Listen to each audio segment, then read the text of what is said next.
Hey, I'm Ben Mankiewicz. Thanks for joining us tonight on TCM. In the 1930s, as Hitler was brutally consolidating power across Europe and the world was on the precipice of total chaos and destruction, British comedian Tommy Handley made the rather lighthearted observation that Germany's fascist dictator bore a striking resemblance to the world's most famous and successful screen comedian, Charlie Chaplin. Come 1939, Chaplin decided to make a movie capitalizing on this similarity. And while it was more or less a lighthearted film, it also took one of the most strident stances against fascism of any movie to date. And it's up next in tonight's lineup of political satires set in fictional lands. From United Artists in 1940, it's Charlie Chaplin's The Great Dictator. The movie is set in the nation of Tomania, but there's absolutely no doubt that it's standing for Nazi Germany.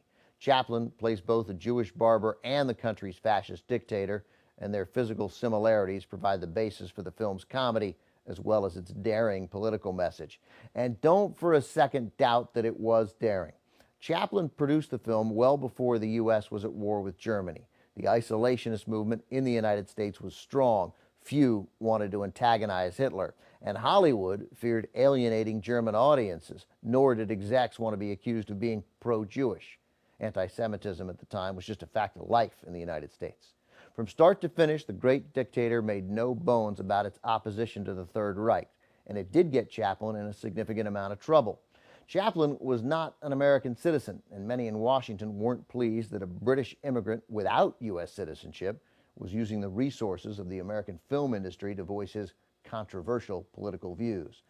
But Chaplin was undeterred, and history has, of course, validated his boldness. From 1940, also featuring Paulette Goddard, here's The Great Dictator.